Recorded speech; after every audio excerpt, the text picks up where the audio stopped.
Viva Las Vegas. Viva Las Vegas. Sorry. There it is. Blast your ears. I did back up a little bit from the mic, but thank you. I do appreciate that. Yeah.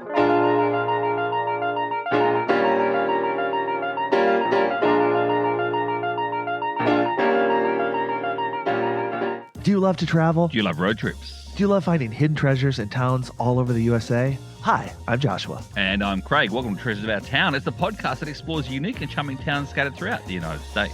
Guided by our love for location-based games like geocaching. Join us as we venture into some of the country's most intriguing destinations, uncovering hidden gems and local secrets along the way.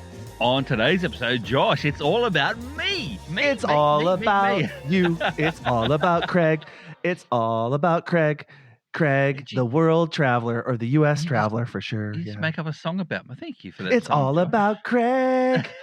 It's all about Craig. Okay, now it got bad. There we go. There you go. Bad. Now you start to sound like Tim, Minnesota boy. I did three different states over a 10-day cache/tourist vacation. Oh my gosh! So it wasn't all about geocaching; it was tourism as well.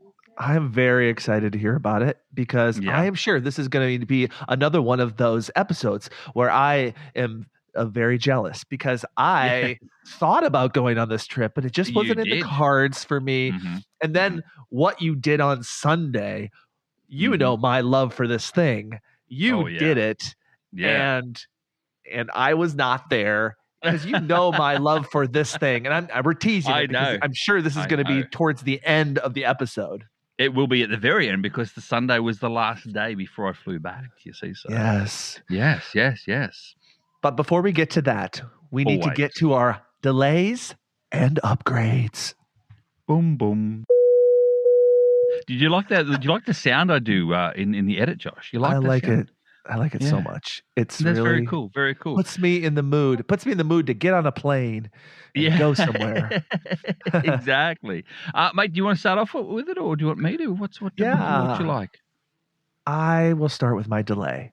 Yes. Because, we don't talk about the weather on this podcast unless it truly is an upgrade or delay. And so, Craig, this morning I woke up. I had to go to work early this morning, worked with a bunch of 8th graders all day. Yeah, 8th grade. Is that your delay? No, it's not. They were delightful. But I had about an hour drive south. It was negative 12 degrees Fahrenheit this morning. Negative 12 Fahrenheit. Well, see, I can't do the negatives to Celsius ratio because they're different. They actually do meet. They do meet up, Josh. So the Fahrenheit and Celsius meet up in the negatives. I think it's about negative 24. They're actually the same temperature. At negative 24, they're the same temperature. So yes. Well, most Americans that are listening to that will know that's really cold. Yeah, it's cold for me. I live in Minnesota. It's cold for me. If it's cold for me.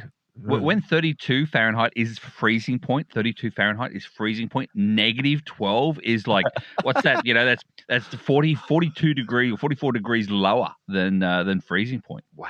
I think Mars might have been warmer today. I think so. Yeah, it's I quite think possible. So too. We should ask Elon, but anyway, mate, my upgrade, I'm going to keep that and hold on to my upgrade because my upgrade itself was this trip, you see. So that was my upgrade. What was your upgrade, mate? Well, it was Thanksgiving week last weekend. Yes. And my son Hayden, my youngest, who went to college in August, he had not been home since August. So this was the first time he came home. He flew home. And so we got to have Thanksgiving together. He was here for 5 days. So that was really nice to see Hayden. He is thriving at Western Kentucky University. He's really enjoying it, but he was glad to be home, sleep in his own bed, have a very full pantry. He was really happy about all the food that we purchased before he got here. like any 18, 19-year-old boy would be, let's be honest too. So, yes. It was interesting because some of the problems came back as he came back. For example, things like the toilet paper disappeared faster. He drove my car and ran into the grill inside my inside my garage. He ran it and scratched a part of my car. Like, these are the things that have come back. There are problems too. There are delays, but overall, I was really happy that he was back. So that's my upgrade. Very cool upgrade. Very cool upgrade. Mate, I've only got one delay, and that delay is... Remember over the episodes we talked about my chicken coop? Yes. The last 2 episodes we've talked about the chicken coop. It's still going. It's still going. It's still under construction. It's absolutely still under construction as well. And did you notice, Josh, we actually had a listener reach out to us in regards to that too, which we'll talk about at the end of the episode. But there was another one regarding the chicken coop and chicken math. And they actually studied and found out chicken math because they studied it at Texas University.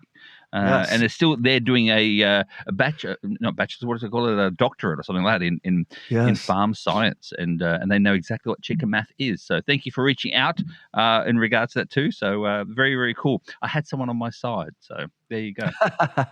And basically chicken math is just like them multiplying, right? Or getting more...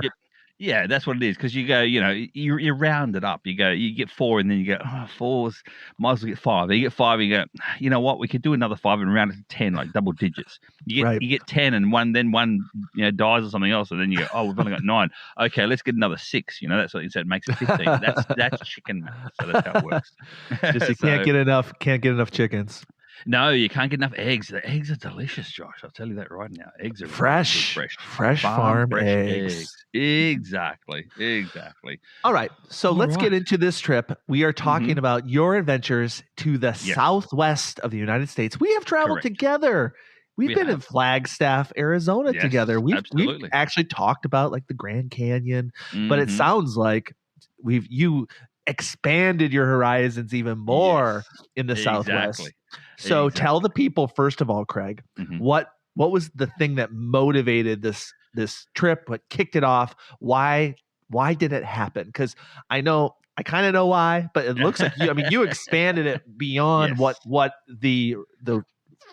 I think is the beginning reason why you decided to do it. So tell us, how did this all come about, this trip in particular? So 12 months ago on the GCPC, the Geocaching podcast, which I'm a co-host of with Scott Burks and Chad as well, we all came about, the 3 of us came about and said, well, next Turkey trip, like Thanksgiving trip, everyone wanted to do the ET highway, the extraterrestrial highway. There's 4,000 geocaches in this highway, in which you are quite welcome to do the leapfrog thing, or you break it up between people.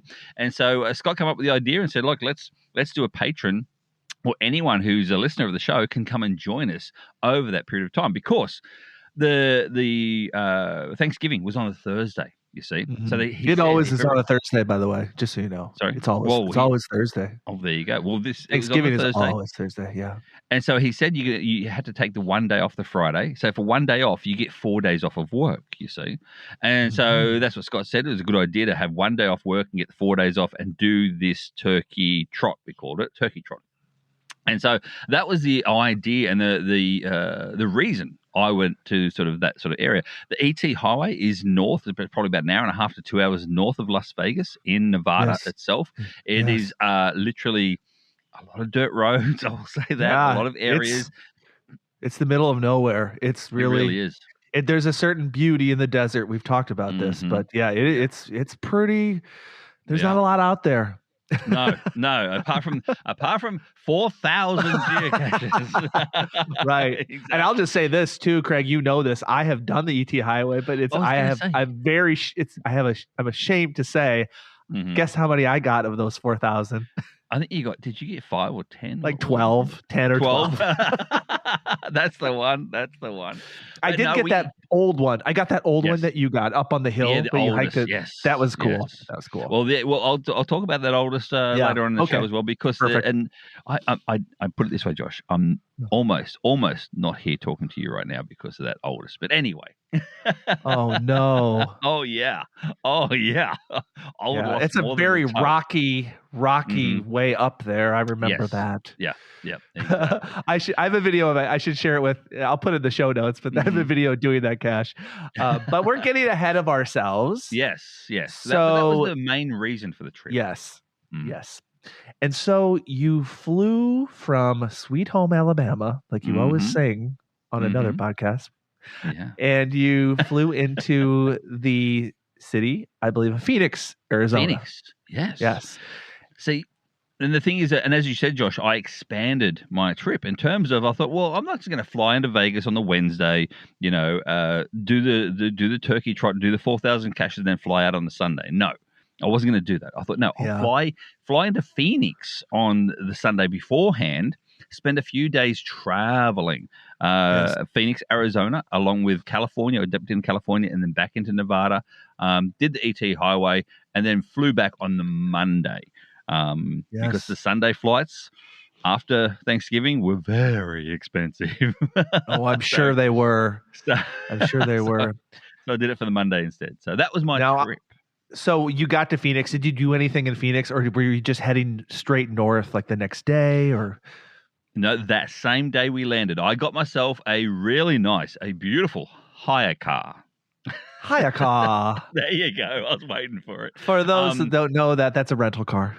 It's a rental. That's a rental car. Exactly. I'll do the translation for you all. Thank you. It was a 2026 model. So it was next year's model Jeep, but it wasn't the Jeep. It's like a Jeep, smaller looking Jeep sort of thing, but it was still kind of lifted, which I'll tell you now was good for the ET highway. Oh, I'm sure it was. Mm-hmm. So did you drive that beautiful drive? I've done it a couple times. The beautiful drive from Phoenix to Flagstaff, where Sedona is like right there. Did you go through Sedona, beautiful red rocks? I love that drive. You did that again? Yes, yeah, it's a beautiful drive. I hadn't done that drive yet before, because I remember I met you in Flagstaff. I was already in Flagstaff when I met you, so I hadn't done that. That's right. You did not do the. Wait, you did do the. Oh, we met up. I did the geocache. Geocache, and you came down a little bit to the south, but you didn't do the full drive. Much. Okay. No. So this time I did the full drive, all the way up, and doing a few caches along the way, stopping, grabbing some lunch, etc. as well. So it was an early flight, and then made it all the way up into Flagstaff. And I'll tell you, Josh, it kind of felt like a little second home because I'd been there for so long in Flagstaff. 18 months ago for Geo Woodstock last year, I'd been there with my car getting it fixed, if you recall, as well, for over a week before you turned up. So I kind of knew Flagstaff in and out, to be honest with you, because it's not that hard to have a place to go either. So I showed I was a bit of a tourist as well to Jennifer as she was with me. And I was saying, like, where on the corner of Winslow, Arizona, where that song was actually made in Flagstaff, not in Winslow, Arizona. It was made in Flagstaff, Arizona. So by the hot dog place. Yeah, by the hot dog place. Exactly. The hot dog place is still there. So cool. Yep. I really am a fan of Flagstaff. That would be a place that I would live. There's just many places that I really like in the United States. When I visited there last 2 summers ago, I really enjoyed it. There's the dry air. It's a little bit cooler because it's higher elevation. I really liked that city. It has a lot to offer. So how long did you spend in Flagstaff? Did you stay overnight there? Overnight. Okay. Yep. Cool. Overnight in Flagstaff. And I'd forgotten, Josh, as well, because we were there last time we were there, it was Geo Woodstock sort of time. So it was a summerish sort of location. And I still recall there being on the tip of that mountain in Flagstaff was the snow. Remember, there was still snow. Yes. There was boys like snowboarding down in shorts and no shirt, if you remember that too. So, well, now we're getting into, November, end of November at that as well. Oh, it was chilly. So, I'm sure it was. Yeah. And I'm sure they weren't in just shorts and no shirt. No, not at all. Not at all. But you can tell it is actually a snow town because you've got a lot of places there, like the hotels, etc., do have all the racks, etc., at the front, so you can put your boots and your skis and lock them all up out the front, so you can have them off your car and they're not bringing them inside, all that sort of stuff too. So, yeah, you can tell it's a snow town. Did you take Jen up to where we were, that ski area where we went? Okay. No, we didn't have that much time because I wanted. It was only an overnight stay, and by the time we got, as you know, everyone out there, every listener right now, if you geocache, you understand that a 2-hour drive is a 4 to 5 hour drive for us. Yes. So Yes. Especially when you're with another geocacher. You know, absolutely. if you're not with another geocacher, it's kind of, you feel kind of guilty, and you're like, you feel guilty about stopping. But if you're with another geocacher, they're like, let's go. Exactly. It takes a lot more time. So did you visit the Grand Canyon once again? Well, you were very close. Before, that's the next day. But before I've got to mention this as well, Josh. Remember, we always say that geocaching takes us to places we ordinarily wouldn't go to. I mean, that's pretty much what this podcast is about. Exactly. Guided. And so guided. We were going up towards Flagstaff from Phoenix, and there was a pretty cool virtual, high favorite point virtual we had to stop at. Now, the virtual, I had seen this virtual on Instagram, and I didn't know where it was until we rocked up and went, this is the virtual, or this is the location I've seen on Instagram. What it was a veterans memorial. Okay. In this Veterans Memorial, there is big pillars, like concrete pillars. There's like 6 or 7 concrete pillars, and they've all got like a circle of such in them at different angles and different heights. Now, on the 11th day, at the 11th month, at 11:11 a.m., the sun shines perfectly through all of the holes, and the shadow on the ground is the eagle and the coat of arms of America. No. Yes. No way. Unbelievable. The amount of work for celestial work and that's gone involved, and that is absolutely incredible. It only happens on the 11th of the 11th at 11:11 a.m. But you weren't there 11:11. No, you got pretty close. Close, but no cigar. And it was cloudy when we were going through too, and rainy. So so there was no sun. But I thought to myself, wow, I'd just seen it on Instagram, and I thought, this is the place right here. So the place, again, geocaching takes us, that we wouldn't ordinarily go to. Loved it. I just thought I had to say that one too. So whoever the CEO is, thank you. A big shout out for that. That was really, really cool. But that's a really good virtual. That's really neat. I like that. It's really, really sweet. I can just imagine, Josh, how busy it would be on the 11:11. Oh, yeah. It's like how it got crazy busy when there was like the full lunar eclipse, where the cities in the path of totality. It's like that's right. They were just like packed. I'm thinking it's the same in Pennsylvania when Punxsutawney Phil gets brought out to see Shadow. That sort of busy, I can assume. Yes. So that's right. But that's cool. Stayed in Flagstaff, Arizona, and then we headed off the next day. Again, we went slightly north and went along the south rim of the Grand Canyon, Josh. This time I drove there instead of getting the train like we did too. I love the train. Oh, that was really so fun. We did the dome car. Go back and listen to that episode. It'll be the Geo Woodstock episode from 2 years ago. We took the train, the Grand Canyon train to the Grand Canyon, to the South Rim. So you were back in the same spot where we were, the South Rim. Almost, because I did like, because we had a car, then we could actually drive the South Rim and stop off at so many other lookouts all along the way. Oh, neat. That's neat. So that was the really cool difference for me, was that I actually went to places of the Grand Canyon that I hadn't been to before. That's great.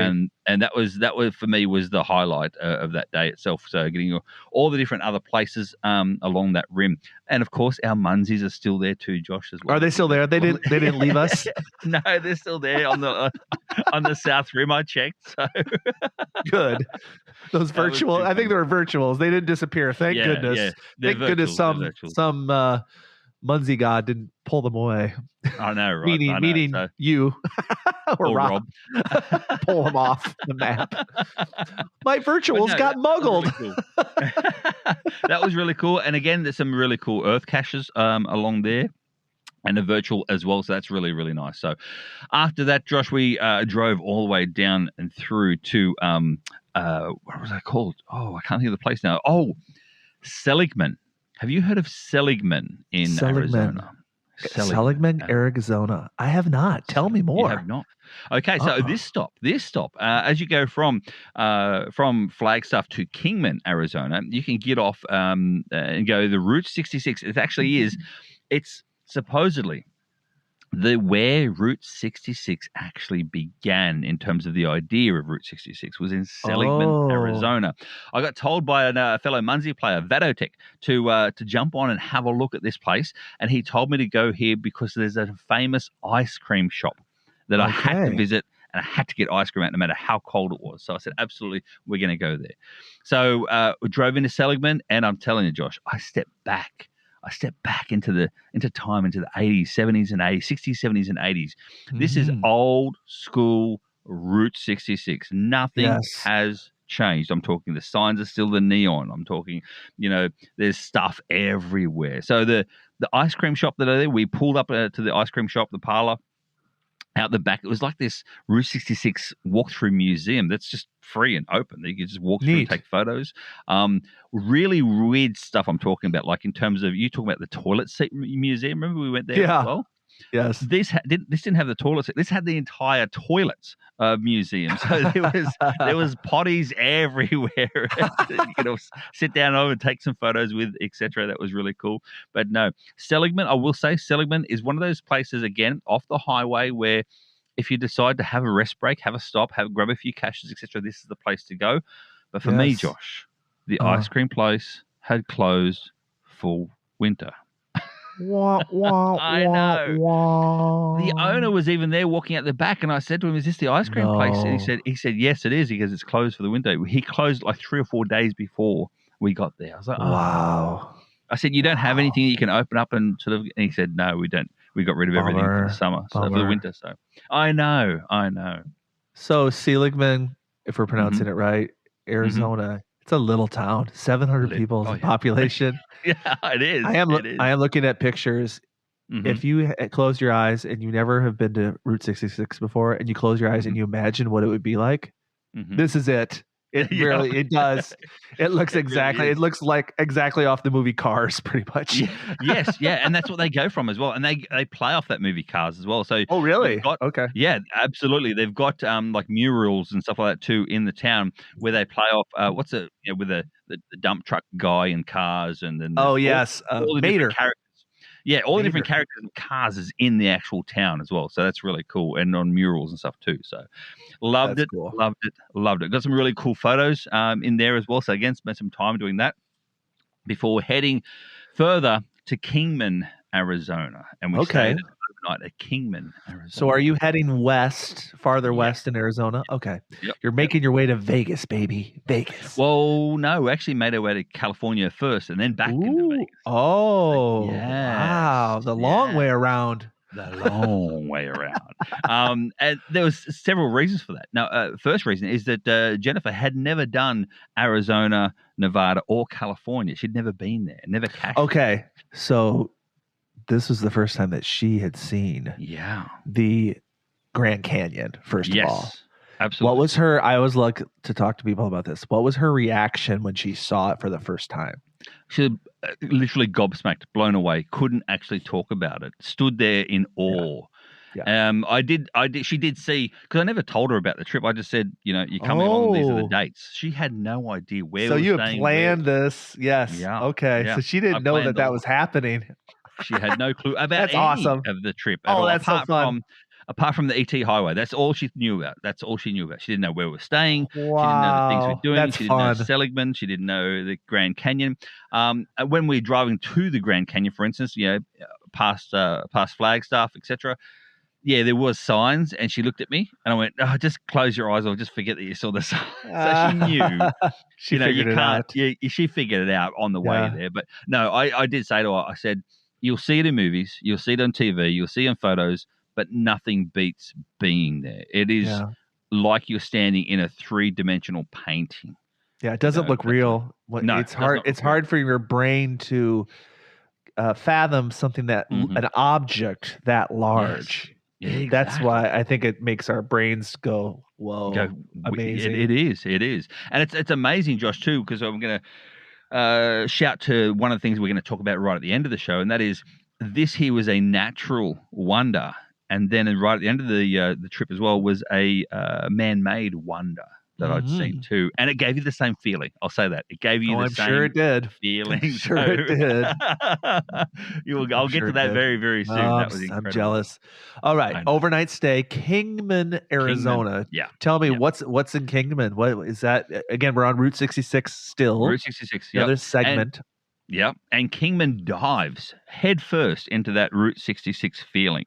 There's one of the best parts of Kingman as well is the tourism center, the visitor center in Kingman, Arizona. It really plays heavily into the Route 66 stuff to the point where there's another virtual cache where there's a drive-through Route 66 sign that goes over the top of the car. It's a black and it's got Route 66 on top, and so you can park the car there and get selfies and have other people take your photo and stuff with your car in between the big Route 66 sign. That was pretty cool. Yeah, that is cool. I see that. I'm looking at pictures right now. Mm-hmm. Yes, and it's really interesting, Craig. I feel like you have seen most of Route 66, but it hasn't been. I don't feel like it's been in sequential order. No. It's like different pieces of it. Yeah, and we all know that there's that Route 66 Adventure Lab. Goes across Route 66, like 100 Adventure Labs or something. I've done like maybe Josh, 15 or 20 pins, not Adventure Lab, not complete Adventure Labs. Actual pins of the Adventure Lab. So, how there's 5 pins per Adventure Lab. I've done 15 pins. I have not completed one Route 66 Adventure Lab yet. So I'm sure, though, you were picking up, and Jen was probably picking up, when you could or when they were there. Or did you ignore the Adventure Labs? So there got to be a lot of Adventure Labs. I mean, for those who don't know, we've talked to Scott on this show. There's a whole route it's a power trail of Adventure Labs on Route 66. So did you do a lot of those, or did you kind of like, there's so many?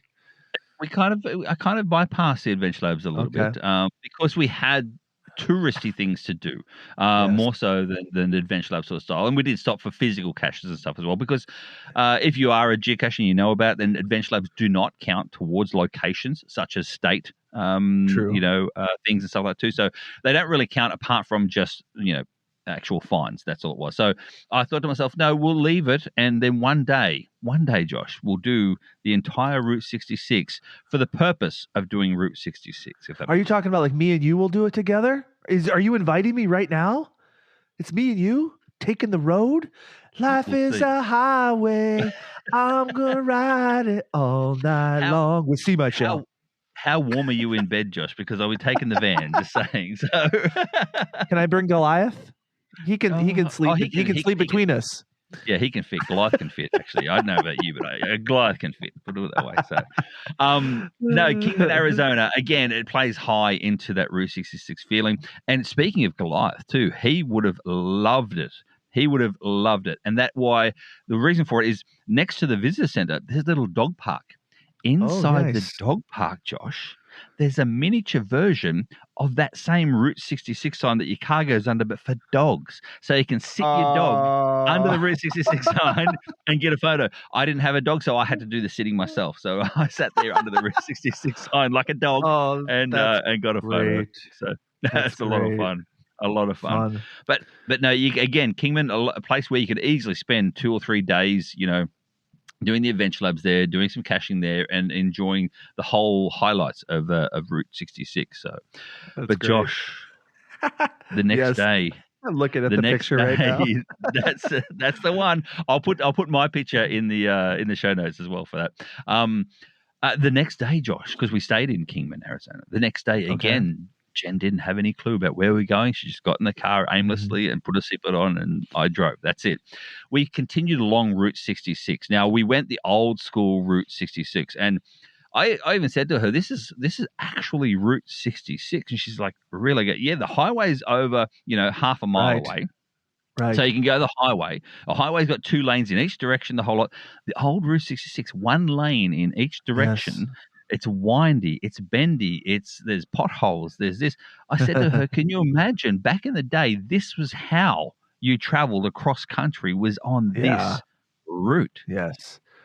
Took a lot longer, longer, and a lot more slowing down through these little towns, I'm sure. Yeah. And I even said to her as well, back in the day too, we didn't have the cars that are as reliable as today either. So you can understand that, you would have had to stop a lot more often, to fill up with gas and to if the car's overheating, if, mechanics and all that sort of stuff too. Yeah, so, for sure.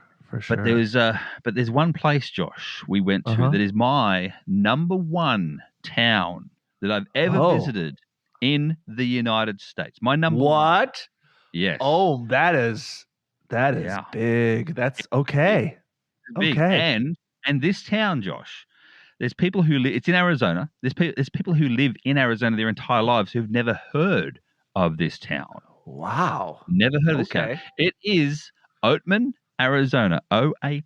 Oatman, Arizona. You go up through the hills on Route 66. Going through different areas. You get into the town. This town, Josh, is literally like a one-horse town. There is it's wooden shop fronts on each side through the main street. The main street is the only street through town. There's nothing else there apart from these wooden shops and people, the locals there as well. But the most important thing that is there, they call themselves burros, Josh. Have you heard of burros? I mean, wild burros. A burrow in New York is like a neighborhood. Yes, but that's not what it is. Wild burros, also known as donkeys, Josh. There's wild donkeys roam free all through Oatman. Really? They're just wild? They're wild donkeys. They've got names, of course. The locals know their names, and they're always walking around, but no one owns them. They are absolutely that's you can interact with these donkeys. These donkeys are very, very, very friendly because you can I'm sure. them. You can buy food for them, but you got to be careful because sometimes they can be very, very friendly and bite. So there was people getting bitten on the backs. There was people having plastic bags that the donkeys would tear open the plastic bags, looking for food, that sort of thing. There was two junior donkeys there, like a baby donkeys there with them as well. Cute. And the babies, they can't have the same food because it's like a grass hay that you get, like a greeny hay that you give the donkeys, and that's what they really like. The young ones can't have that. So the locals have stuck a stop sign on their head saying, "Do not feed me. It's bad for me." And so they've got these little stickers on top of their head saying, "Stop, do not feed me." That's funny. But that's really funny. I'll tell you, this is a Wild West town. If you look at old westerns, this is the town that you'd have. It looked like to me a place where you'd pay money to go to at a what do you call it? Like an amusement park, for instance. And you ride the rickety roller coaster out the back, and it's a gold rush. Because it was born from the gold rush era, you see. So that's the reason why it's there. Yeah, the minute you get into that town, you hear this. Wah, wah, wah, wah, wah, wah. Even better, Josh. Twice a day, every single day, the town stops for a shootout. That's cool. I love that. I was going to ask that actually. Yeah. Because that makes a lot of sense. Yeah, there's like a shootout.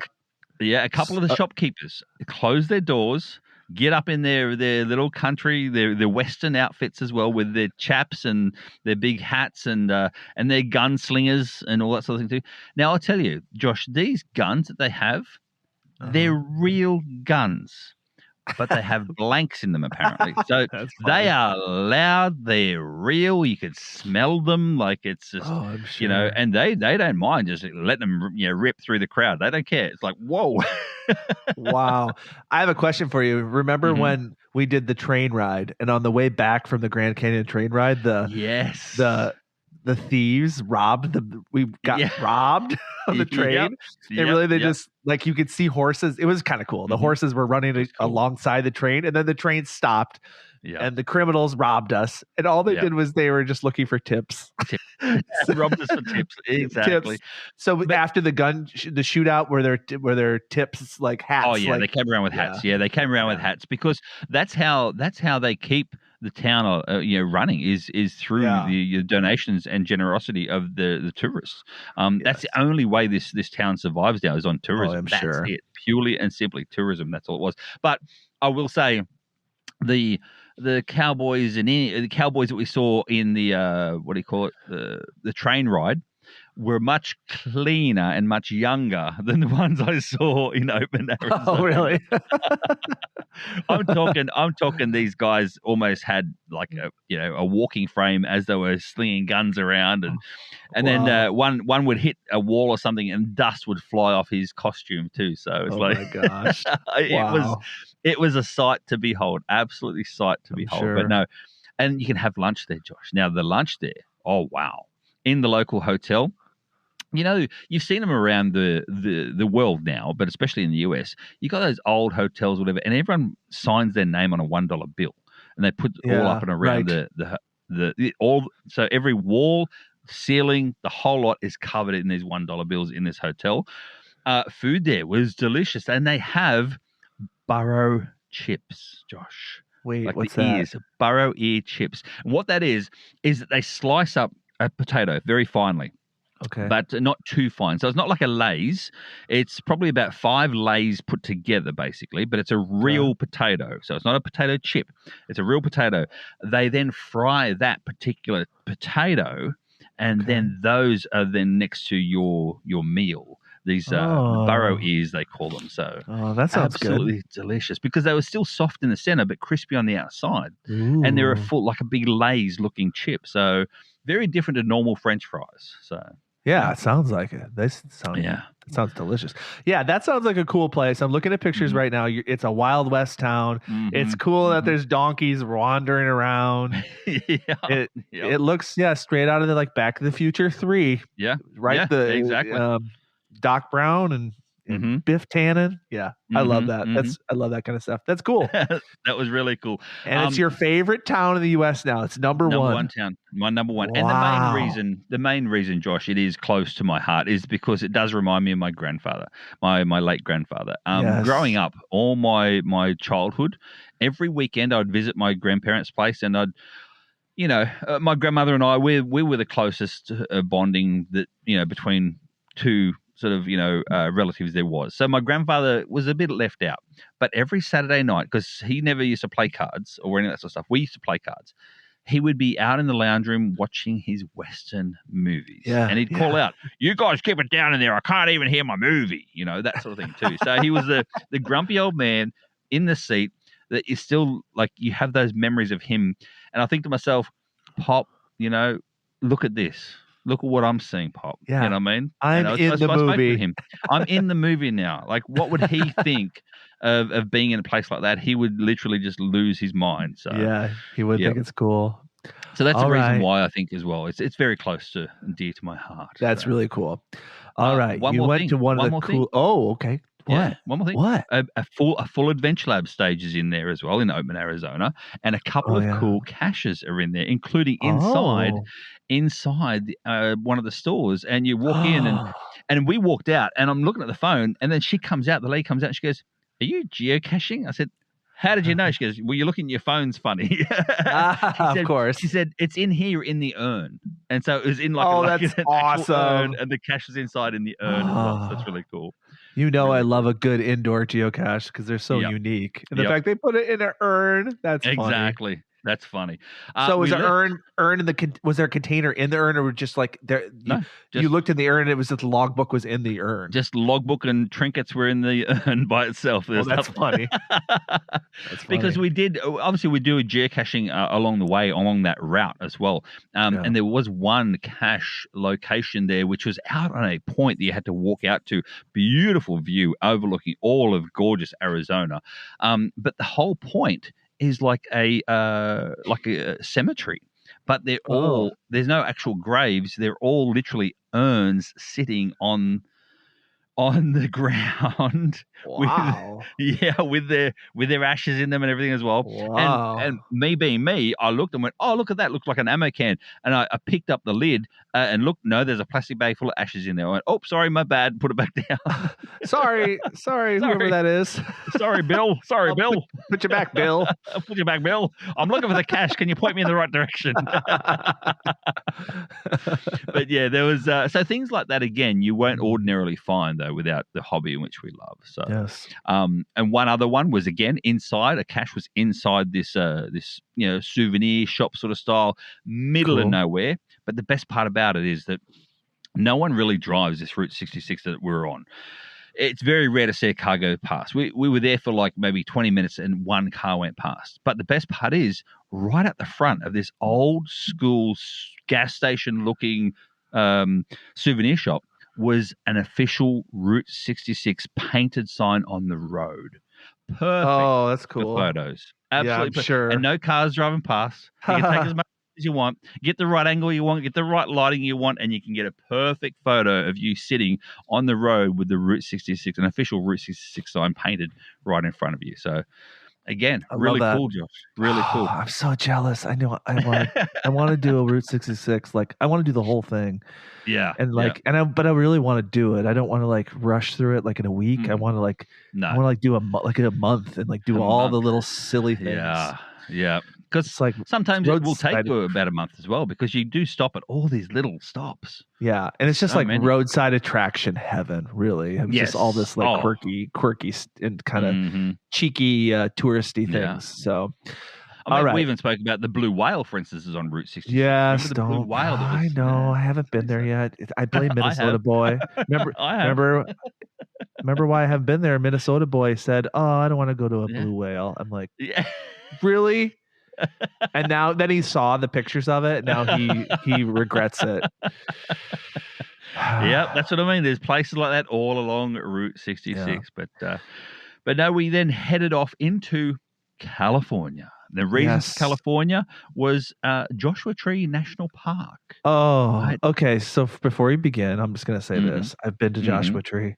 This is one of the most magical, like mysterious, very different national parks. Like it's unlike anything. The trees are like these. It looks like something out of a Dr. Seuss book. Like the trees and the rock formations. Joshua Tree is a really unique, interesting, deserty national park. And I'm so glad. Is this the first time that you've visited Joshua Tree? Okay, cool. Yeah, I'd never, and that's another reason why I wanted to go, because we're kind of so close to it anyway. And I thought, what's another national park that I haven't visited? And it's Joshua Tree National Park, and that's been high up on my to-do list. My son's name's Joshua as well, and so that's been high on my to-do list for years and years and years. So yeah, what a great name! I even came over here. What a great name! One of your closest friends is named Joshua. It's all making sense now. It's all making sense. Co-host. Why we're friends. Yes, it's making sense why we're friends. You're really attached to the Joshua. Yes, absolutely. So unique landscapes. The tree, the actual Joshua trees are just really unique. I mean, look, if you've never seen them before, Google Joshua Tree trees. It's almost like you're walking into a Dr. Seuss book. And when I went, I had to play the U2 album Joshua Tree as I'm driving through. I had to. It just, I don't know. It seems like the right thing to do. But tell me about your experience there. Well, yeah, we did the drive through the national park as well. But what I loved about it is, as you said, Josh, they are like Dr. Seuss movies, the trees themselves, but no tree looks the same. They are all in different angles, different designs, and different heights. There are ones that look a bit sick. There's one that's look okay. And some of the Earthcaches that are there make you get out of the car and have a wander around the particular rock formations to do the Earthcache. And while you're doing that as well, there's a few that have been downed, like the actual Joshua trees are down and they're dead. But the skeletons, have you seen a Joshua tree skeleton, Josh?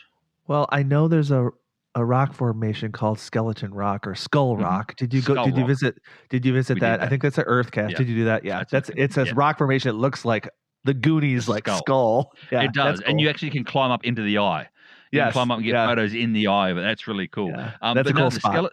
The skeleton of a Joshua tree itself is, because it's more like a cactus to a certain degree.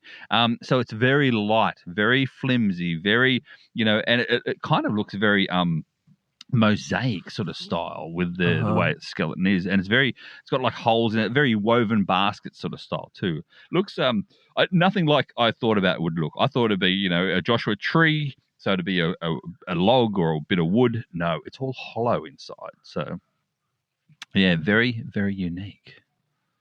There's also a very unique cactus there. And I'm gonna mispronounce it. I'm sure you saw a lot of it. It's it's spelled Cholla, cholla, cholla. People are gonna write us. But it's a really unique cactus, and I remember when I was visiting there, it's like the sunsets at Joshua Tree are just amazing, and how the sunsets like go through these cacti. It is a beautiful place for sunsets, and with all the trees and all this stuff. So it's. If you ever get that way, it's worth just driving through. You don't need to spend you don't necessarily need to camp there. It's the desert. Yeah, no. You could camp there, but it's worth just driving through. Yes, especially if you are doing it during sunset. I think so, or even sunrise too. Sunrise is beautiful as well. Either of those two, the golden hours are really, really nice. So so we know we drove through the Joshua Tree National Park. We stayed the night at Joshua Tree as well. Stayed the night there too. Cool. It's an old hotel we stayed at, or I should say old motel, but they'd been refurbished and done up. Now, because of Joshua Tree National Park, there's a lot of rock climbing there too. So inside every one of these rooms is all rock climbing gear where you can hang your ropes up and all that. Oh yeah, cool. It was very cool. That makes sense. Very unique. Even behind the bathroom door where the toilet paper is, the toilet paper was slung about with a like a bungee cord. That's funny. Very, very cool. Very, very cool indeed. So that was really awesome. Cool. So we stayed there and then moved on back up north, back to Vegas. Now on our way to Vegas, because again it's not that far from Joshua Tree National Park to Vegas. No, it's like 3 hours, 3.5 hour drive. Yeah. But on our way back, we stopped in at this really random roadside stop again. There was a really cool cache inside the road stop as well. It was like this big Coke bottle, blow up Coke bottle, and you pick up the Coke bottle. And underneath was like a number thing that you had to get a number for, and then the combination code was there. It was a lot of fun. Oh, well, that's cool. But the best part was, Josh, as we walked out, we heard this coming through. Well, what's that? Looked up. A plane is landing right next to us. A plane. What? Like a little plane. Someone's flew their plane and landed it to get like some things from the store in their plane. Oh my gosh, that's funny. And where was this? Was this near Joshua Tree? Yes, just north of Joshua Tree on Route 66 still. So we're still on Route 66. We're back on Route 66. So that's funny. The other thing Route 66 does have is very much like the ET Highway. They do have thousands of geocaches along Route 66. I'm sure. So there are like physicals, traditionals, so thousands along there too. So for sure. But no, headed back up and into Las Vegas. Viva Las Vegas! Viva Las Vegas! Sorry. There it is. Blast your ears. I did back up a little bit from the mic. But thank you. I do appreciate it. Oh, Viva Las Vegas. I've been to Vegas just so we can relate here. I've been to Vegas I've been there 2 times, I think. Yeah. 2 separate times for different reasons. But you drove in. And all right, tell us. I mean, tell us what you can tell us, because everybody knows their slogan is "What happens in Vegas, stays in Vegas." That's true. That's true. And funnily enough, Jen, she was talking to her kids throughout, because she's got a 17-year-old daughter and an 18-year-old son, and she was saying we're going to Vegas now, and the daughter was very, very unhappy. Why aren't we there? I want to be there, and she's like, "You don't geocache." They want to see Vegas. And then the daughter turned around and said, "Well, what happens if Vegas stays in Vegas?" And Jen's like, "Where did you learn that?" It's their actual town slogan. Exactly. That's what I thought. So, we did the touristing in Vegas. Yeah. So we went. We only stayed the one night before we headed up to the ET Highway. So did the touristy thing in Vegas. We stayed at the Luxor Hotel because that's actually one of the cheapest hotels there. I'll be honest. Interesting. I'm just curious. What is just a typical room at the Luxor? How much is it a night? $21 a night at the Luxor. But they want you to gamble. No, yeah, but you got to pay $50 a night in hotel fees.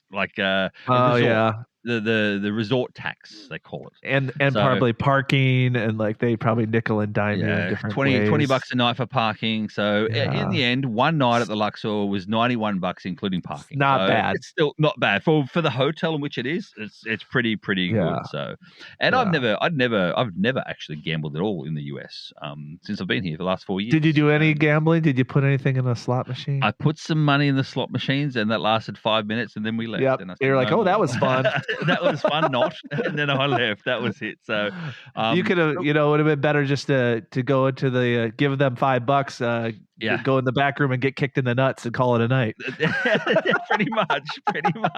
It's pretty much what it feels like to lose money gambling. But in saying that, we were there with other geocaching friends as well. Shane and cool. Garnet, their names. Oh yes, so of course. We were there with them because they had to be in our car to do the ET highway because of the way we do the highway. So we met them in Vegas, and they had already been there for a couple of days beforehand. That morning, Josh, they actually went into a poker tournament, like a player poker tournament or whatever. Shane won the poker tournament in the casino, Las Vegas. He won. What? How much? And he won some decent money in the poker You're not going to tell us. So he didn't tell me, so I don't know exactly how much it was, but yeah, we're talking. It's probably thousands, I'm guessing. But yeah. So he won that, and Garnet, she came 9th apparently, so 8th or 9th. So wow. And actual fact, Shane knocked her out in 9th position. So wow. So she wasn't happy about that. Exactly. You're on the lounge tonight. You're on the couch tonight. But no, so yeah, they are very good at poker, apparently. That's really cool. And that's interesting because, several geocaching events have poker. They have poker runs, but they also have poker tournaments that people gamble geo coins. So I bet that they do some of that Woodstock, too. Geo Woodstock this year. In the Giga event this year, they had the night after. Remember when we were doing on stage with the Family Feud? They were actually having a poker night with geocoins there. Shane won. That's right. Shane won. Oh my gosh, he won over 40 geocoins that night. Oh so my gosh. There you go. So, over $400 in geocoins. Wow. He's a decent player. He's legit. He's like legit. Pro. Is he pro or is he like semi? Is he a pro? Like no, he's got a real job. He's got a real job. I think he plays a lot, but he's got a real job. But anyway, we picked him up there. We had dinner with him as well. I will say the dining and entertainment experience in Vegas. It is pricey, Josh. I will say it is pricey. You're gonna have to take your wallet and your credit card. But I'll tell you now, we had Vietnamese the first night they were there. Yes, it was like $75 a head for this Vietnamese food, so it is pricey, but it was delicious, Josh. It was to die for, and we're talking about the Wagyu beef stuff and like all these different sushis, and oh man, like it was delectable, absolutely delectable, and so there was that. Make sure you take your wallet. That's all I'll say. I mean, you can buy, there's the $25 hot dogs, for instance, in there too. Nathan's hot dogs and stuff like that. I feel like because the accommodations are fairly decent, I think it can be a pretty reasonable, especially if you don't gamble. It can be a pretty reasonable location. Oh, yeah. And I've thought about honestly taking just a day trip to do what you did at the end of your trip, just to do that, because that's such a unique thing. Again, we're teasing it. It's coming. But let's move on to the ET Highway now. The ET Highway. So the next day we drove up to the ET Highway. As I said before, it's about 2.5 hours start the ET Highway is 2.5 hours north of Vegas. And once you get there, it says extraterrestrial highway. There's stickers all over the sign there for it and stuff as well. It's really cool. And that's cool. Where ET 0001 begins. I need that cache. I've done the ET Highway. We never got to that cache. You never got number one. That number one is like, that's at the sign. That's like iconic. I didn't get that one. I need to go back. Yeah. But you started there. We didn't start there because what happened is because we had 9 cars in total.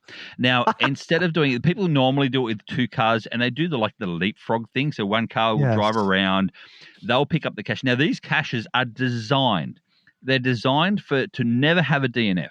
What you need to do is you have your own containers with your own logbooks in your containers, for instance. As you go to one, if it's smashed or it's broken or it's not there, you then replace it with a brand new one and you log the find.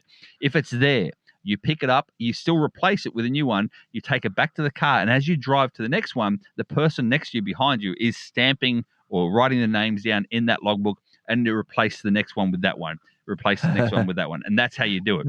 It's so smart. Normally you do it with, I said, 2 or 3 cars, and you do the leapfrog thing. Well, we had nine cars in our group. Okay, I'm really curious about this. Mm-hmm.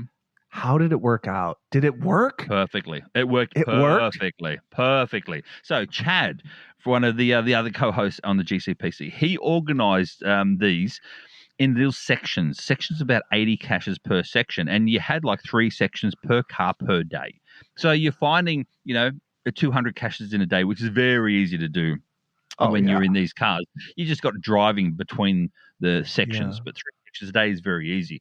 And literally you are 527 feet, whatever they are, apart, 1/10 of a mile apart, literally 1/10 of a mile apart. You're going in and out. Sometimes you don't even get back on the road. You're sitting on the shoulder, just drive the shoulder.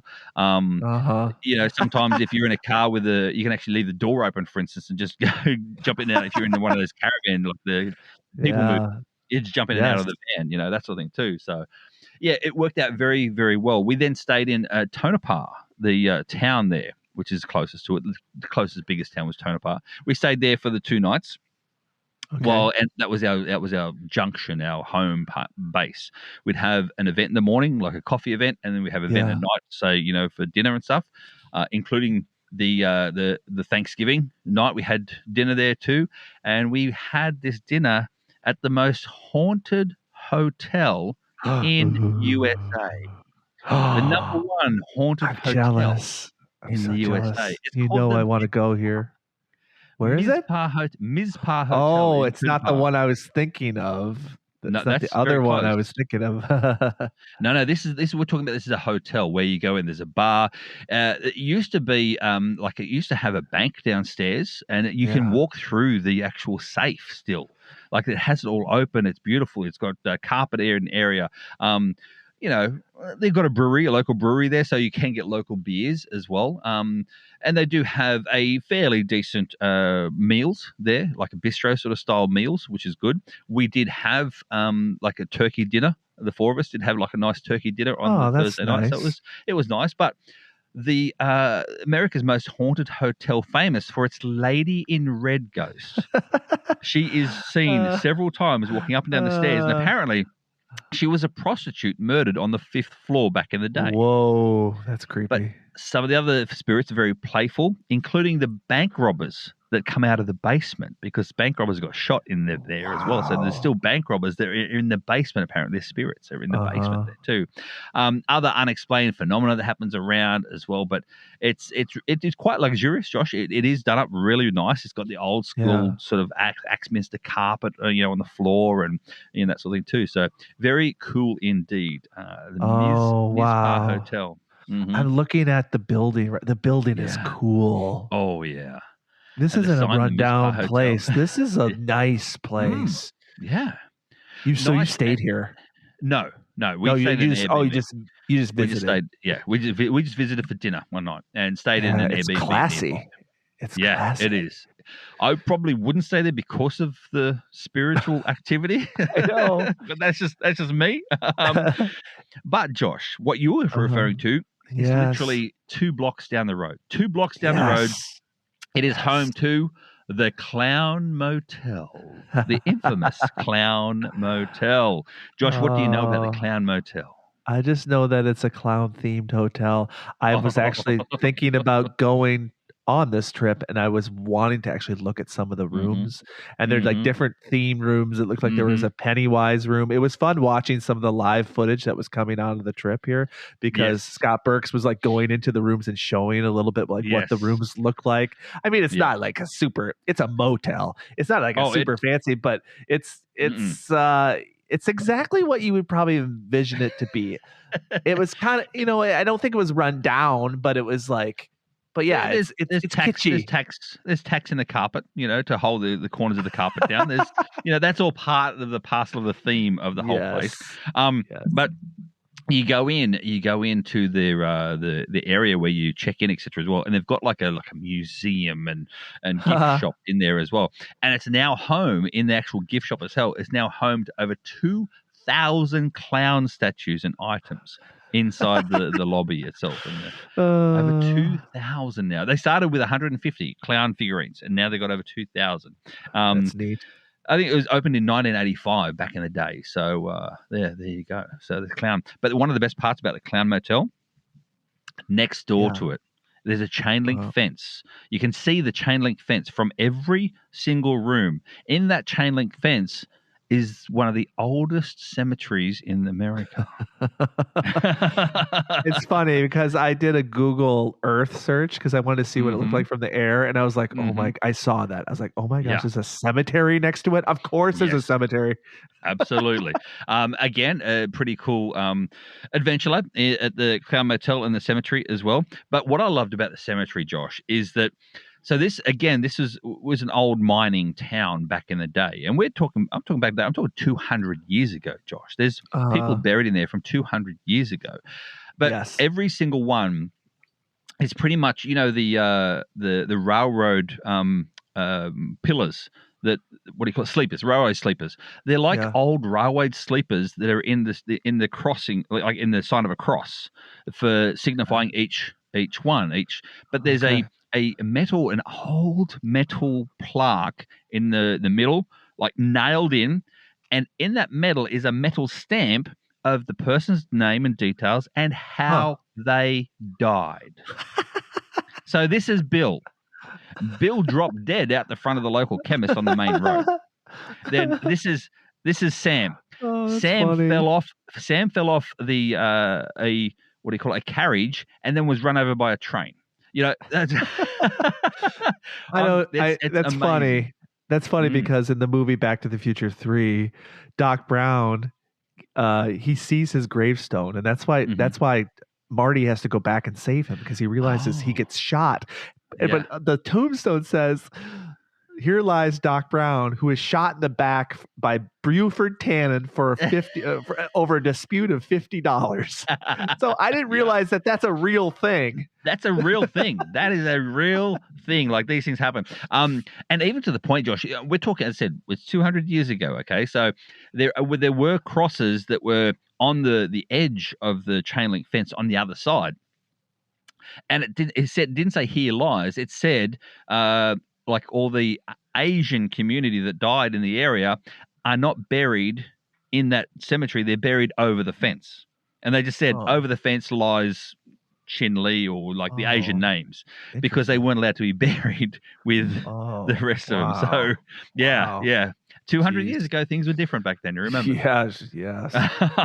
Wow. Okay. So that's really interesting. Do you regret that you didn't stay in the Clown Motel, or do you feel like there was an event there so you got a sense of like what it was like? So I can throw them under the bus, and that is that we organised our trip at Toonapara and stuff as well. We organised it with Shane and Garnet, so the four of us were there organising our trip, and we're going to stay together. We drove together, that sort of thing as well.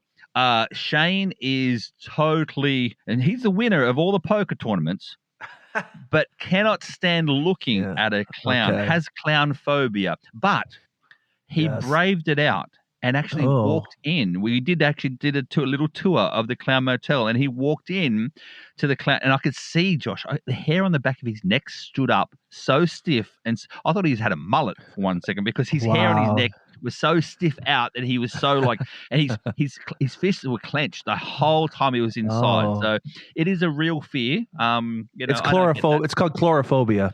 Chlorophobia. Yeah. That's not when you drug someone No, it's the that's fear chloroform. of clowns. That's different. There you go. Chlorophobia.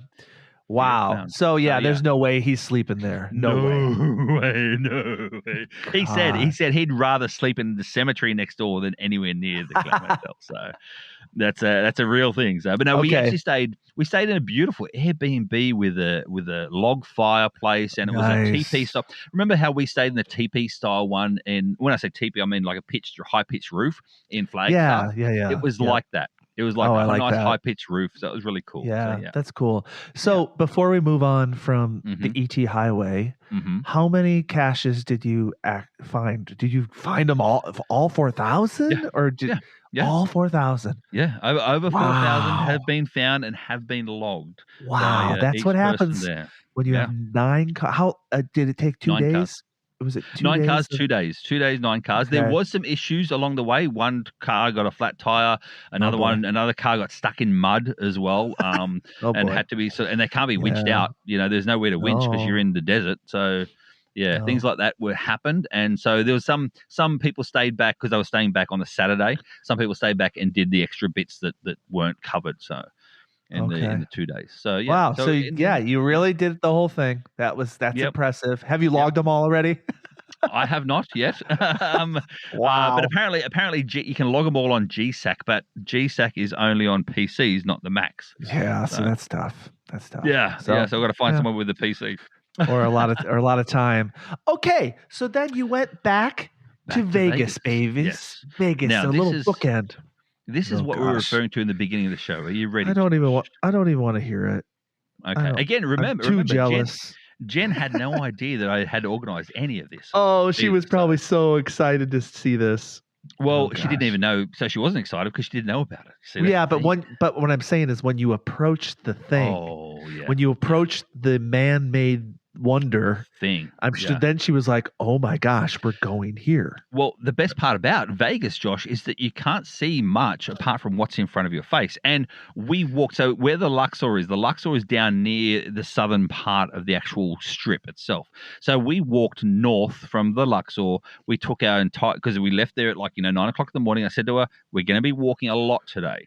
So we walked north all the way up the strip, crisscrossing the strip, going through all the different hotels and, going through the hotel where there's the gondolas inside the hotels and, having a cup of coffee in like an Italian restaurant there. And, you hear the gondolas singing in the background and there's the fake sky above your head and all that sort of stuff. So I like that. She's mesmerized, Josh. She's mesmerized by everything. Yes. So she had no clue about what the finale was. The finale, we walk around the corner and there it is in all its glory. Yes. Known as the Sphere. Yes, the Sphere. And you're thinking maybe, the Sphere has concerts, the Sphere has, I think there's tours, but there's a very special thing happening at the Sphere right now. And you guys know, if you listen to this podcast for any amount of time, I have a love for this movie. You saw a movie in the Sphere, and we're talking like seeing a movie unlike any movie you've ever seen in your life, I'm sure. Ever seen. Yeah, absolutely. And the thing is, though, I couldn't keep it a secret from her because it's on the outside of the Sphere. Yes. In the promotion. So, of course. The movie is The Wizard of Oz. Classic. The Wizard of Oz. An absolute classic. So, as we're walking up, this Sphere is glowing, and it's glowing in the old sort of school, that orange tinge and dusty look. And then you have that, and she's riding her bicycle with Toto on the back around the Sphere. Like, it's incredible stuff. That's the one. But no, so she knew straight away then. She's like, are we going to? I'm like, okay, well, you got it in one. So, yep, no worries. It's Josh, I'll tell you now, there's not one bad seat in this place. Oh, I'm sure. The cheap seats are over $250 for the cheap seats. Yeah. The expensive seats are over $1,000. And you'll see just as much for each seat as you will. So it makes a difference. It's a big screen. My suggestion is, pay for what you can afford if you want to see it. So it's going to be a cool experience regardless. Yeah. 16K resolution, this thing was. 16K resolution. Now, as you can understand, if you're looking at a TV screen, Josh, and the TV screen is, a normal TV screen, think about this. it showed the actual movie on this screen. The actual movie was shown, but in order to show the actual movie, they had to get AI to make up the rest of the screen, including the ceiling behind you and around you. So cool. Now, if you don't want to know any more about it, then I suggest just say thanks for listening, and off you go now. Thanks for being patient. Bye. I'm going to be some spoilers, exactly, because I'm only going to do spoilers though because I need to tell you, Josh. Well, so, I know because I see these on social. I know a lot of the spoilers, so you're not. Okay. I know because when you right before the day, I knew the day you were going. I texted you and I said, "Grab an apple for me." Yeah, that's it. The first thing you see is obviously the size of the screen and everything, and you're just in awe of it all. And you're looking around, your neck's like getting sore. You're looking everywhere you look, you can see. The second thing was when the tornado hit, Josh. The tornado started coming. The seats were rumbling, Josh. You could actually feel the vibrations through your seats. It got chilly. Like all of a sudden, the temperature dropped by, I'm talking 15, 20 degrees. So cool. The temperature dropped. That's so cool. The wind started blowing. Pieces of paper started flapping everywhere. Leaves started flapping everywhere, and everything was flying everywhere. Like you were actually in the middle, and the tornado actually came up on screen like the eye of the storm, and it went really soft, and then you hit again, and it came back again too. Like you actually felt like you were part of the actual tornado. Wow! It was absolutely insane. So unbelievable. Yeah, I've seen TikToks of this, of people's reactions. Like they're showing it, but they show themselves experiencing it. You're right. Yeah. Like like they're in a storm. They're in the storm. They class it as 4D, a 4-dimensional feeling, right? So you got that. You got the tornado coming through, but I just thought, that's pretty cool, a tornado coming through. But no, there's more, Josh. Oh yeah. When there's the snow starts falling in the movie itself. Yeah, it snows on you in the cinema. When the apples start falling from the trees, the apples fall from the roof of the cinema. Like, obviously they're not real, but the apples actually fall from the roof of the cinema. Did you catch one? Did you catch any of them? No, we didn't catch anyone. Bummer. There's only like a handful. It wasn't that many, but there was. It was like you were aware that they were falling, but you didn't grab one. Yeah, there weren't that many. But Josh, what I thought was amazing was, the winged monkeys in the movie.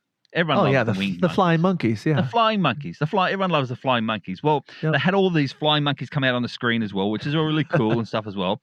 They have real flying monkeys, Josh. Yeah, I'm talking 12-foot size flying monkeys. Amazing. Literally flying around over your heads and buzzing around. And what they are is actually they're drones because they're not actually attached to anything. What? So they're not attached to strings? No strings. There's no strings. Drones. They're I didn't drones. know that. They are drones because then That's they all cool. They all go when they go down the bottom. They go down. They land at the bottom. They all land one after the other. Actually flying. Flying monkeys. Real flying monkeys. I gotta do this. I tell you. I gotta take the day off one day and get a cheap $50 Allegiant flight. Yep. Go to the movie and then go back to the airport and go home the same night. Absolutely. It sounds like that's worth it, especially if you like Wizard of Oz. I mean, when we were in the Space Coast, I was like, "Hey, Craig, can we go to the Wizard of Oz Museum?" That's right. Yep, exactly. So neat. Yeah, I'm telling you, Josh, you need to do it, and it is exactly the same movie. There's no difference. I did watch on YouTube the making of, like a bit of the making of it, like promotional, and they show you how the AI figures out the actor and how that person acts in real life. And then when they walk off screen, they don't actually walk off screen in the sphere because the screen's so big. They stand in the doorway that would have been there, and they still act like they normally do act. So it's the AI makes them act. You see, so it's so funny because I've watched some of that documentary too, or some of the behind the scenes on that, and there's some film purists that don't like this idea because they're like, you're messing with art. Yes. And I'm like, you know what though? This is a whole new thing. Art. Yeah. You still have the movie. If you want to watch the movie, you can watch the movie. But this is just like enhanced fun thing. But the thing is that the movie is not altered in any way. Like it's the actual original movie. film. Same actors. It's a real movie. Yeah. Judy Garland back to life again. And I think they even asked Judy Garland's grandchild or grandchildren and before they even did it. And the grandchildren agreed and said, no, she would have loved that. So, yes. So that's awesome. Speaking of Judy Garland, she plays Dorothy, right? Mm-hmm. And at the end of the movie, she gets back to Kansas by saying, there's no place like home. Mm-hmm. There's no place like home. And you know why she says that? She says it because she's proud of her town. And that is a rare thing these days. It's a damn rare thing these days. She's proud of that Kansas town that she lives in. Wow. She lives in the country, but I was wondering how you get that in. You know that, don't you? I was thinking about it. The whole episode, I was waiting for Dorothy to say, "There's no place like." That's a creep? Come on, you got to admit, Craig, that was creative. That was very, very creative because you even got me for a little bit too for a second there. I thought, wow. I know you were like, where is he going? It's usually you're like, okay, here it comes. But this time you're like, what are you talking about? Yeah, exactly. Josh, anytime you're like wondering anytime you're wondering what's going on, usually I'm going in the direction of saying the phrase. Oh yeah, you're saying your phrase. Exactly. One thing I will say as well is that after we saw that, we stayed one more night at the Luxor as well. Luckily, we're at the Luxor because Luxor is right near the airport. Why? We had to have a 2-flight trip home, including a layover in Houston because, Pensacola doesn't have direct flights. Yes. All well and good. Everything's fine. No dramas. We woke up in the morning. We had time for breakfast and everything as well, except, Josh, we were sitting at breakfast and I got a text message saying your flight is delayed. And it's delayed to the point where you got 5 minutes after landing before the next one takes off. Oh, boy. Stressful. And it says, what would you like to do? And, of course, there's one there says, you can leave later tonight and get the red eye through Chicago and then land the very next day in Pensacola. I'm like, that's long and that's late. Or, Josh, come early and get the earlier flight to Houston and have a longer layover in Houston. That's all well and good, except it was 1 hour away and we were sitting at breakfast. So guess what I did, Josh? What? We took it. I said, let's do this. We got an hour. Let's go. And so we did we thought I made it fun, like we're on the Amazing Race. Yeah. I said, we're going to go back to the room, get the bags, go, get to the Uber. Said to the Uber, we've got like 50 minutes to get to the airport. He said, no worries. He sped there, Josh. He was really cool too. He was excited. Sped there, went through, had to do a bag drop because we had to buy an actual suitcase because we had so many souvenirs. So, so we did a bag drop as well. Said to the guy at the United, urgent, do a bag drop. Yep, no worries. Just go. He says we had to go through security. Luckily, I'm TSA, so we got through TSA line instead of the other line. But even worse, we weren't in the right terminal, so we had to then get we had to get a bus thing from the terminal we were through. That's into the worst. Terminal. Oh, I tell you, we made it. As we got to the gate, they were calling our names. Yeah, they're like, where are these people? And we came running to the gate and they're like, oh, you're here. And so that was cool. So it was like the Amazing Race. And then we had a 5-hour layover in Houston. Yeah. Sounds like that was the best option. If you wanted to, you could have left the Houston airport and taken Jen to the beer can house, the greatest. This is true. The greatest location in Houston. We love that beer can house. That's right. There's an episode about that too. So go back and listen. But anyway, Josh, so that was my entire trip. Thank you very much for listening. And thank you to everyone for out there listening to my adventures this time and my trip. Yes. So it's really cool. Yes. It sounds like a lot of fun. Mm-hmm. There's many aspects I was very jealous of. Yeah. But it is what it is. I got to see my son. Family's more important. Yeah. So that was the right choice. It maybe wasn't as fun, but it was the right choice. Well, when your car gets dented instead. So it's like and all the toilet paper's gone. But it is what it is. You got to do those things sometimes where you've got Thanksgiving isn't just about family; it's about friends sometimes too. So this is true. We had Friendsgiving for this year instead. Yes, this is true. Speaking of our friends, Josh. Yeah, speaking of our friends, if you're enjoying our podcast, we really appreciate your support. By supporting us, you're helping us create even better content and keep it free for everyone. We don't have any commercials yet. So please consider joining us on our Patreon. It's at patreon.com patreon.com/treasures of our town. And we just want to thank all our patrons for all their support. A big bill did come recently for our Buzzsprout thing. And so we're not, it fluctuates, and I think we're at a little bit of a lower level right now. So we surely do appreciate your support. So check us out on Patreon. There's golden nuggets there. We give little bonus footage or clips every once in a while. Absolutely. Josh, we did have Brian from Texas. He's the one that reached out in regards to the chicken math. Yeah, Josh, one of our listeners reached out to us, 2XR Cody. Now, it was a long email, but I'll basically summarize, and that is I'm catching up on older episodes. I just listened to the one where you visited Floresville for Texas Challenge. Remember the Texas Challenge, Josh? Yes, I remember it very well. That was a really fun trip. It was. And you mentioned stopping by Sunshine Coffee House in Jordanton. Sunshine. Remember, because I love my coffee, Josh. I think that's what it was too, because I love my coffee so much. And this was a good coffee. Yes, and there was a geocaching event hosted by Captain Math. Remember? That's true. That's true. That's true. He said that moment hit me a lot harder than I expected. I'm like, what? And I had a look through. Interesting. Sunshine Coffee House is owned by my best friend's mum. My friend passed away a little back in 2017, and I haven't really been the same since. She opened the coffee house in honor of her 2 children, and hearing you recognize it, even briefly, felt like the world acknowledged his story in his tiny, unexpected way. I was actually at work when I was listening and had to step back for a moment and take it all in. Caught me completely off guard, but it was really in a meaningful way. So thank you very much. If you ever want to know more about the heart behind that place and their story, he gave me the sunshinecoffeehouse.com and the story about it too. Links are in the description.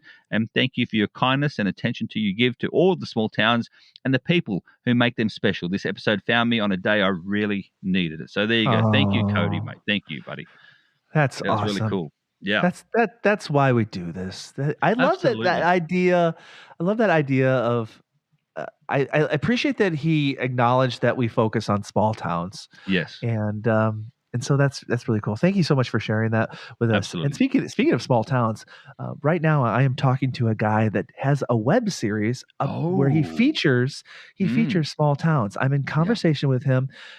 It's not locked in yet, but very possibly soon. The next episode will involve this gentleman as he talks about as he travels to small towns, and he really features the treasures that are of these small towns. We might talk to him. Him in the next episode or coming up. And if you got a question for him or for Josh or myself, how can people contact us, Josh, if they wish to? Yes, feel free to reach out to us at treasuresofourtownpodcast@gmail.com, or you can follow us on Facebook, Instagram, YouTube, or our Buzzsprout site. So that's it for our show today. Please subscribe, rate, review on your favorite podcasting app. And as always, Josh, may your travels always lead you to the most unexpected and amazing hidden gems around the world. See you next time. There's no place like home. There's no place like home. There's no place like home. You can still got fun. Bye.